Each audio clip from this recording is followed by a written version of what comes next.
Hello students, hi to all. Okay, so we are back again with the second part of acid bases and salts.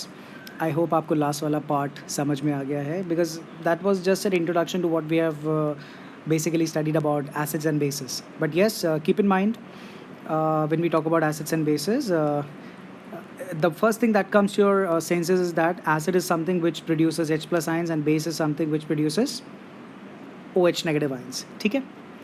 Last part में हम लोगों ने indicators पे drop किया था. तो इंडिकेटर्स में मैंने आपको बताया था कि इंडिकेटर एक ऐसा केमिकल होता है या फिर एक नेचुरल सब्सटेंस होता है जो अपना कलर चेंज करके ये बताता है whether a substance is acid और a base. That means it basically tells the nature of a substance, isn't it? Okay, but there are certain indicators as well which does not change color, but yes, they change the odor, the smell or the fragrance in order to show the nature of the substances. Like those indicators are basically known as the olfactory indicators. Now when we talk about the olfactory indicators, okay, what are they? Basically they change their odor when put in acid or a base. तो हमारे पास olfactory indicators के नाम पे onion extract है, vanilla extract है और clove भी है, क्लोव लॉन्ग जिसको बोलते हैं. So there is a peculiar smell of onion and there is a very good fragrance of vanilla. So what happens in that, जब आप वैनिला एक्सट्रैक्ट को एसिड में डालते हो you will be able to detect its fragrance. आप उसके fragrance को detect कर पाओगे. लेकिन आप अगर वैनिला एक्सट्रैक्ट को बेस में डालते हो तो वो जो फ्रेग्रेंस है, वो जो एक्सक्विजिट फ्रेग्रेंस है, वो क्या होगा, वो डिटेक्ट हो ही नहीं पाएगा. ओके, सो दिस पे ऑल्फैक्टरी इंडिकेटर्स आपको नेचर बता देते हैं. अगर मैंने आपको एक ट्रांसपेरेंट कंटेनर दिया और उसमें मैंने वैनिला एक्सट्रैक्ट डलवाया और फ्रेग्रेंस अगर आ रहा है दैट मीन्स वो एसिड है, और अगर नहीं आ रहा तो वो बेस है. Simple as that. Let's move on to onion extract. इसके साथ भी यही होता है. ऑनियन का एक पेक्यूलियर स्मेल होता है. अगर वो एसिड में डालोगे वो पेक्यूलियर स्मेल आप डिटेक्ट कर पाओगे, बट अगर आप बेस में डालोगे वो स्मेल आपको नहीं मिलेगा. Okay, so these are basically the olfactory indicators. Okay, चलो अब थोड़ा सा आगे बढ़ते हैं. इंडिकेटर्स पे ही कॉन्सेप्ट थोड़ा आगे लेकर जाते हैं. जब आप इंडिकेटर्स के बारे में बात करते हो ना, तो अभी तक तो हमें ये पता चला था कि हम नेचर कैसे निकालें, है ना, बट हमें ये कोई आइडिया नहीं था कि स्ट्रेंथ को कैसे निकालें. स्ट्रेंथ मतलब कितना एसिडिक और कितना बेसिक है, वेदर इट इज़ स्ट्रॉन्ग और वेदर इट इज़ वीक. तो उस चीज़ को सोचते सोचते scientist came up with a concept known as pH scale. Okay, pH scale जिसमें पी छोटा है, स्मॉल लेटर्स में एच कैपिटल्स है, और उसको पावर ऑफ हाइड्रोजन से हम रेफर करते हैं. अब ये क्या फंड है, क्या है इसका रिलेशन, क्या है? तो उन्होंने काफ़ी रिसर्च करने के बाद उनको एक चीज़ तो पता चल गया कि चाहे आप एसिड हो चाहे वो बेस हो, दोनों में H प्लस आयंस कॉन्सेंट्रेशन होता है. दोनों में H प्लस आयंस कॉन्सेंट्रेशन होता है. ऑब्वियसली एसिड में ज़्यादा अमाउंट में H प्लस आयंस होगा और बेस में कम अमाउंट में H प्लस आयंस होगा. एक्सक्यूज़ मी, अभी मैंने क्या बोला? बेस में भी H प्लस आयंस है. अब भैया ये कहाँ से आया? उस चीज़ को अगर आपको देखना है तो आपको एक बार ये वाले एरिया में आना पड़ेगा. Come to this particular portion. Okay, अब यहाँ पे मैंने क्या एक्सप्लेन कर रखा है कि acids have large number of H plus ions, जो कि बिल्कुल ठीक है, हमें पता है, बट उसमें OH नेगेटिव आयंस भी है. अरे भैया ये कहाँ से आया है? क्योंकि हमें तो अभी तक ये पता था कि एसिड मतलब जो वो है जो H प्लस आयंस प्रोड्यूस करता है, और बेस मतलब वो है जो OH नेगेटिव आयंस प्रोड्यूस करता है. अब ये कह रहा हूँ कि मैं एसिड में H प्लस आयंस है और OH नेगेटिव आयंस भी है. अब ये कहाँ से आया?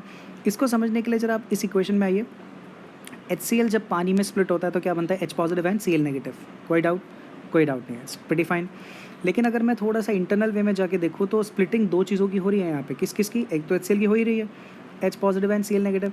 दूसरा जो पानी है वो भी खुद आयोनाइज हो रहा है, यानी कि वो भी डिसोसिएट हो रहा है into H positive and OH negative. तो सिस्टम में अगर मैं सिस्टम में देखूँ मैक्सिमम काउंट में कौन है? मैक्सिमम काउंट में तो H प्लस आयंस है ही, है ना, लेकिन OH नेगेटिव आयंस भी आया है. अब वो OH नेगेटिव आयंस कहाँ से आए? From the ionisation of water. So that means we say that acids have large number of H plus ions, but it also have OH negative ions which comes from the ionization of water. So it goes vice versa if I talk about base.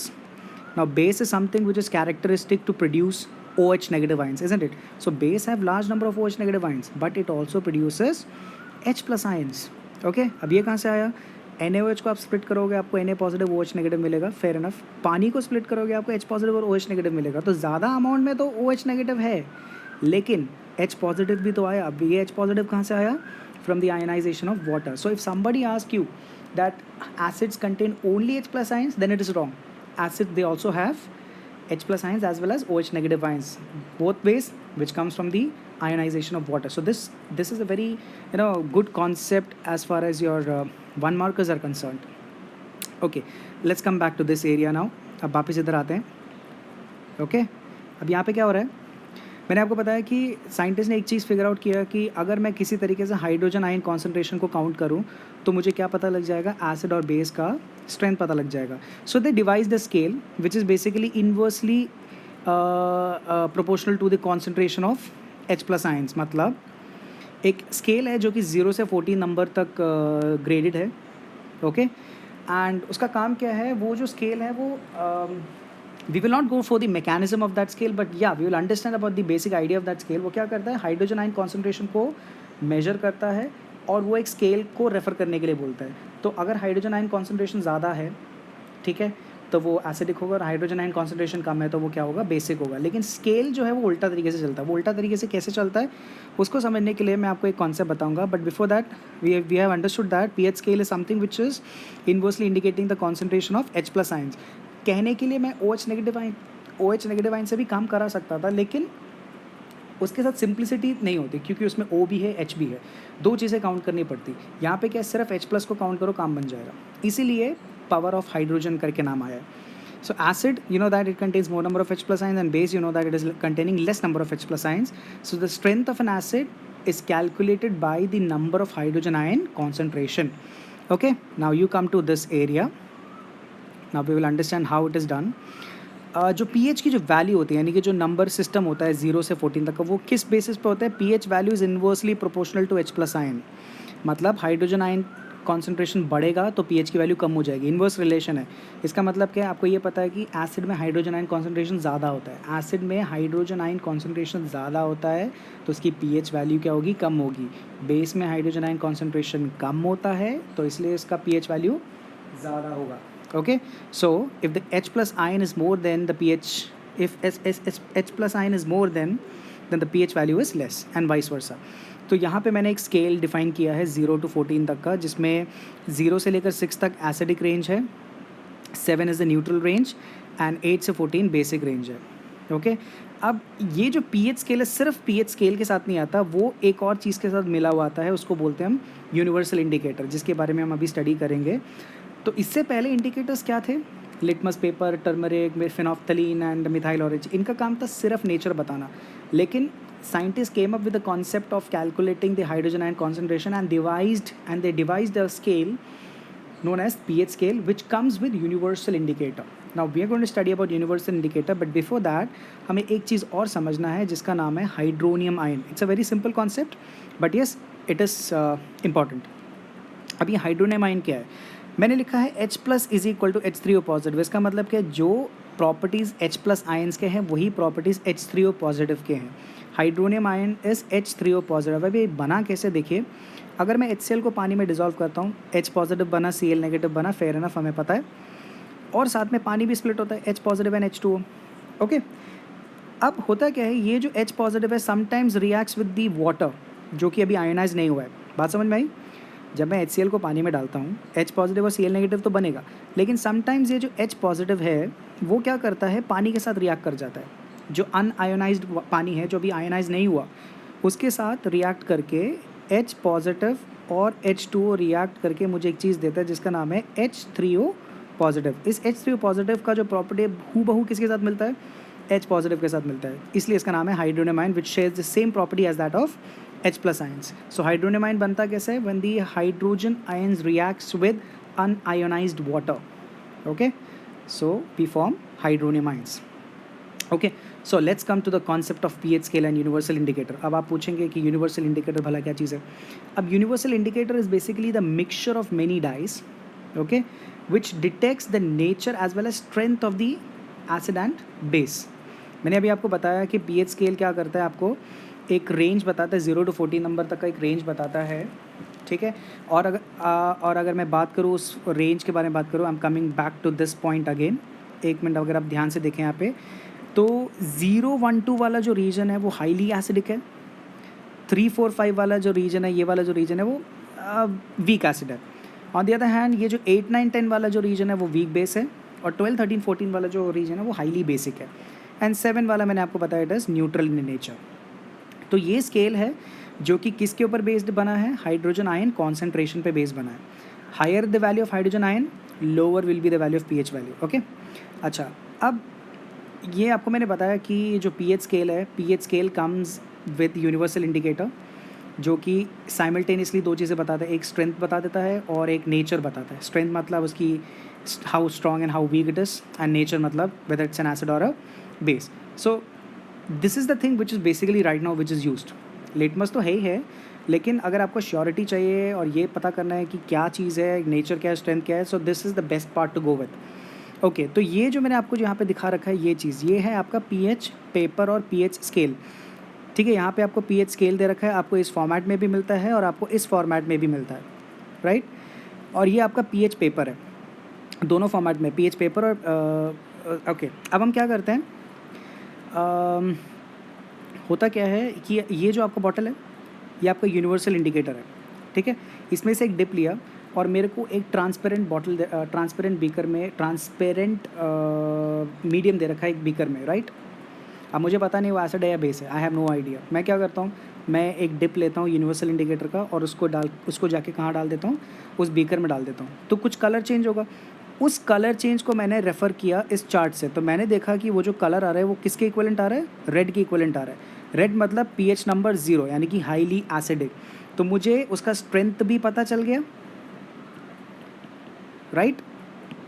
बहुत ही गंदा लिखा मैंने भी, just a second. हाँ, तो मुझे एक तरफ से उसका क्या पता चल गया, मुझे स्ट्रेंथ पता चल गया जो कि 0 पीएच है, यानी कि हाईली एसिडिक है, और दूसरा नेचर एसिड पता चल गया मेरे को, एसिडिक है। तो एक ही टाइम पे मुझे 2 शॉट्स मिल गए ना, स्ट्रेंथ भी पता चल गया और नेचर भी पता चल गया, राइट। सो मान लो मैंने एक लिक्विड ले रखा है, ट्रांसपेरेंट लिक्विड, उसमें मैंने यूनिवर्सल इंडिकेटर डाला and it comes out to be blue. तो जैसे ब्लू देखा तो मेरे को पता चला कि इसका पीएच वैल्यू 10 है and it is alkaline. Alkaline मतलब basic. So this way we basically go with the pH and the universal indicator. बहुत ज़्यादा डीप क्वेश्चंस नहीं आते हैं, पीएच कैसे कैलकुलेट करते हैं कुछ नहीं आता है, वो एक टाइम पे 10 पे आता था, अभी कुछ भी नहीं। अभी बेसिक एस्पेक्ट, हमें बेसिक कॉन्सेप्ट समझना है कि पीएच है क्या। बस इतना समझिए कि पीएच पावर ऑफ हाइड्रोजन है और हाइड्रोजन आयन कॉन्सेंट्रेशन को कैलकुलेट कराता है। Okay okay, so let's move further now. अब आते हैं, बहुत ही सिंपल सा एक चीज़ रह गया था इस टॉपिक में, chemical properties of acids and bases. अब इनको ज़रा समझते हैं क्या है। एसिड को मैं अगर मेटल के साथ रिएक्ट करूँ, चाहे बेस को मेटल के साथ रिएक्ट करूँ, मुझे एक ही चीज़ मिलेगा, सॉल्ट एंड हाइड्रोजन गैस। अब ये जो सॉल्ट है, इट इज़ बेसिकली हमारा जो एडिबल सॉल्ट है ना, नमक, it comes in the category of salt. लेकिन हमें सबसे ज़्यादा क्या पता है, NaCl पता है। हम लोग सिर्फ NaCl को सॉल्ट मान के चलते हैं, लेकिन NaCl के अलावा बहुत सारे सॉल्ट्स हैं।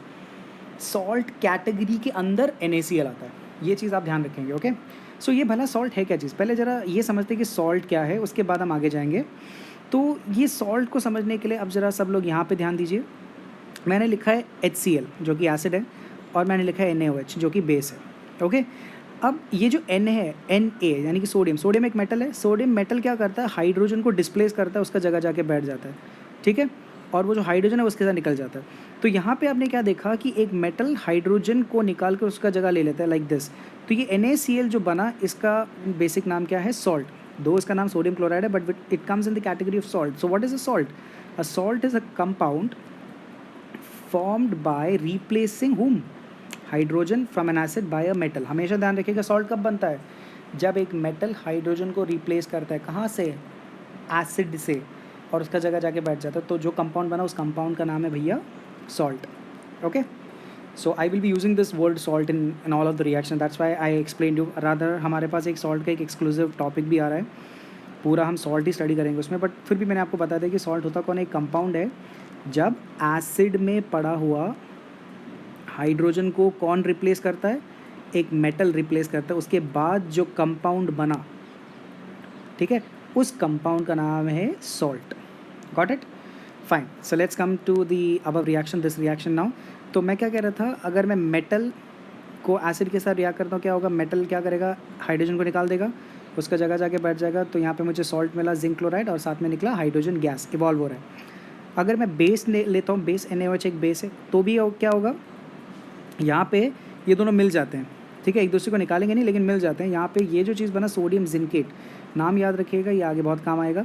सोडियम जिनकेट भी एक कैटेगरी ऑफ सॉल्ट है और यहाँ पे क्या हुआ, हाइड्रोजन गैस रिलीज हो। अगर आप ध्यान से देखोगे तो इस जिंक ने किसको उड़ा दिया होता है, हाइड्रोजन को उड़ा दिया होता है, उसके जगह जाके बैठ जाता है। सो दिस वे आपने देखा कि एसिड हो या चाहे बेस हो, जब वो मेटल के साथ रिएक्ट करता है तो सॉल्ट बनेगा ही बनेगा और साथ में हाइड्रोजन गैस रिलीज होगा। This is first reaction. Sorry. Okay, then let's come back to some other set of reactions. Okay, ये जितने भी जो रिएक्शन मैं ऊपर से लेके नीचे तक बताऊंगा वो सारे के सारे किस कैटेगरी में आते हैं, न्यूट्रलाइजेशन रिएक्शन के कैटेगरी में आते हैं। न्यूट्रलाइजेशन कौन होता है, जब एसिड किसी बेस के साथ रिएक्ट करता है तो सॉल्ट बनता है और साथ में क्या बनता है, पानी। कुछ भी हो जाए ये रिएक्शन हमेशा याद रखिएगा, जब एसिड बेस के साथ रिएक्ट करता है तो सॉल्ट बनता है। और सॉल्ट कैसे बनता है, जब बेस में पड़ा हुआ मेटल एसिड में पड़ा हुआ हाइड्रोजन को रिप्लेस करता है। एक और बात बोलूँगा, जब बेस में पड़ा हुआ मेटल, कोई भी बेस उठा के देख लो सब में मेटल पड़े हुए हैं, तो बेस में पड़ा हुआ मेटल जब एसिड में पड़ा हुआ हाइड्रोजन, और कोई भी एसिड उठा के देख लो उसमें सब में हाइड्रोजन है, तो बेस में पड़ा हुआ मेटल एसिड में पड़ा हुआ हाइड्रोजन को रिप्लेस कर देगा, तो डेफिनेटली क्या बनेगा, सॉल्ट बनेगा। अब देखिए यहाँ पे the second reaction, acid plus base gives you salt and water, simple as that. HCl NaOH, Na क्या करता है, H को निकाल देता है तो बन जाता है NaCl plus H2O, simple as that. Okay, coming to the next reaction, third reaction. Acid जब मेटल ऑक्साइड के साथ रिएक्ट करता है, और अगर आप मेटल ऑक्साइड का जो प्रॉपर्टी देखोगे वो कौन है भैया, बेस, तो टेक्निकली एसिड और बेस रिएक्ट कर रहे हैं, तो अगेन क्या बनेगा, सॉल्ट एंड वाटर। देखो HCl एसिड है, मेटल ऑक्साइड मतलब Na2O, Na is a metal, Na2O is a metal oxide. Again Na क्या करेगा, H को उड़ा देगा, उसका जगह जाके बैठ गया, 2NaCl बन गया और साथ में बना पानी। Got it. अगर बेस नॉन मेटालिक ऑक्साइड के साथ रिएक्ट करें, और नॉन मेटालिक ऑक्साइड का नेचर क्या होता है, दे आर एसिडिक, तो यहाँ पे भी टेक्निकली अगर हम देखें एसिड और बेस ही रिएक्ट कर रहे हैं जैसे, तो तब भी क्या बनेगा, सॉल्ट एंड वाटर। अब देखो जरा रिएक्शन देखो, नॉन मेटालिक ऑक्साइड में कौन है यहाँ पे, carbon dioxide, carbon is non metal, carbon क्या करता है भैया, कार्बन हाइड्रोजन को उड़ा देता है और वहाँ पे बन जाता है Na2CO3, right, plus H2O। Got it. तो अगेन यहाँ पे आपने क्या देखा कि सॉल्ट एंड वाटर बन रहा है, राइट। फिफ्थ वाला जो रिएक्शन है वो थोड़ा सा इंपॉर्टेंट है, वाई, बिकॉज एसिड जब मेटल कार्बोनेट या मेटल बाइकार्बोनेट से रिएक्ट कर रहा हो, अगेन मेटल कार्बोनेट और मेटल बाइकार्बोनेट दोनों की प्रॉपर्टी क्या है, बेसिक है, तो टेक्निकली एसिड बेस के साथ रिएक्ट कर रहा है तो क्या बनेगा, सॉल्ट बनेगा, पानी बनेगा। लेकिन अब क्योंकि यहाँ पे कार्बोनेट था तो यहाँ पे एक्स्ट्रा कौन निकल कर आ रहा है, कार्बन डाइऑक्साइड। एग्जाम्पल में देखिए HCl Na2CO3, क्या बनेगा, NaCl, हाइड्रोजन को उड़ाया, NaCl, साथ में बना पानी और साथ में रिलीज़ हुआ कार्बन डाइऑक्साइड। ये था कार्बोनेट। अगर मैं बाइकार्बोनेट लूँ, sodium bicarbonate which is NaHCO3, again Na hydrogen को उड़ाएगा, HCl बना देगा, पानी और कार्बन डाइऑक्साइड। सो ये वाला रिएक्शन थोड़ा सा एक्सक्लूसिव है, बाकी सब में देखोगे तो एसिड बेस और acid base.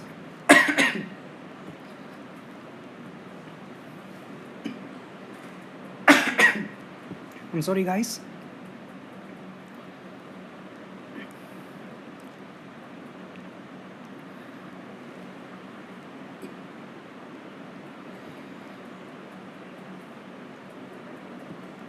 Okay. Coming to pH in everyday life. ये हमारा जो टॉपिक है वो थोड़ा सा एक्सटेंसिव टॉपिक है, इन द सेंस ज़्यादा डीप में जाने की ज़रूरत नहीं है इसमें, और मेरी गले की बैंड बज गई है। Anyhow, sorry for the inconvenience. So ये हमें अभी जो हमने देखा, हमने बेसिक केमिकल प्रॉपर्टीज़ देखा, किसका, एसिड और बेस का, ठीक है। मोर और less every time it is coming out to be a salt. तो सॉल्ट के बारे में हम लोग एक डिटेल स्टडी करेंगे इन द कमिंग क्लास। अभी जो लास्ट टॉपिक है वो है आपका पीएच इन एवरीडे लाइफ। तो होता क्या है, there is a pH in tooth decay. Tooth decay में पीएच का बहुत बड़ा रोल है। क्यों, यू नो दैट, है ना, जब हम लोग शुगरी फूड खाते हैं तो शुगरी फूड और माउथ में पड़ा हुआ बैक्टीरिया दोनों रिएक्ट करके क्या बना देते हैं, एसिड। एसिड क्या कर देता है, माउथ के पीएच को रिड्यूस कर देता है, और जैसे ही माउथ के पीएच को रिड्यूस कर दिया it will cause tooth decay. तो हमें उसको न्यूट्रलाइज करने के लिए, और हमेशा ध्यान रखिएगा अगर कहीं पे एसिड ज़्यादा हो रहा है, राइट, जस्ट अ सेकेंड, या fine, so let's come back to the topic. तो अगर कहीं पे एसिड ज़्यादा हो रहा है उसको न्यूट्रल करने के लिए हमें क्या पुट करना पड़ेगा, बेस। और अगर कहीं पे बेस ज़्यादा हो रहा है तो उसको न्यूट्रल करने के लिए हमें क्या पुट करना पड़ेगा, एसिड। ठीक है, यहीं पे मैंने वो एक्सप्लेन कर रखा है। तो टूथ डिके में हमें ये चेक करना पड़ेगा, इसलिए हम लोग we use toothpaste. Toothpaste is basically basic in content. Now if you check out stomach, you know that stomach में HCl रिलीज़ होता है। अगर बहुत ज़्यादा HCl रिलीज़ हो गया तो वो इंडाइजेशन कॉज करेगा, which causes pain and all. तो उस पेन को न्यूट्रल करने के लिए we put a base which is known as milk of magnesium, magnesium hydroxide. Again neutralisation reaction. pH in soil, sometimes the soil has a low pH, that means it is acidic in nature, तो उसको base से treat करके हम क्या करा देते हैं, quicklime से ट्रीट करा के उसको न्यूट्रल करा देते हैं। So there are various applications in everyday life where we check the pH। Okay, so तो आपको एक ओवरऑल आइडिया मिल गया। So what is the value और what is the need of pH in calculating the strength of acids and base and in order to neutralize them, right? So अभी आज वाले class में हमने बेसिकली क्या क्या देखा। सबसे पहले तो हमने ऑल फैक्टर इंडिकेटर्स के बारे में स्टडी किया। ऑल फैक्टर इंडिकेटर्स में जिसमें वैनिला एक्सट्रैक्ट और ऑनियन एक्सट्रैक्ट के बारे में था। देन उसके बाद हमने pH स्केल के बारे में स्टडी किया जो कि पावर ऑफ हाइड्रोजन को मेजर करता है। उसके बाद pH स्केल और pH स्केल और आपका यूनिवर्सल इंडिकेटर का कॉन्सेप्ट देखा। हाइड्रोनियम आयन का कॉन्सेप्ट देखा। ओके, देन केमिकल प्रॉपर्टीज़ देखा एसिड्स और बेसिस का, जिसमें मोर और less every time it is acid plus base gives you salt and water. बस एक केस ऐसा यहाँ पर ये वाला जिसमें हाइड्रोजन गैस रिलीज़ हो रहा है, बाकी सारे केसेस में सॉल्ट एंड वाटर। और एक केस ऐसा आता है जिसमें आपका क्या है, कार्बन डाइऑक्साइड रिलीज़ होता है। Okay, so make out the notes for this. You have any doubt please do ask me in the WhatsApp group, और नोट्स बनाइए अच्छे से। And I know that you people are making a very good note there. So keep up the good work. And thank you so much, everyone. Please take care of yourself. Thank you.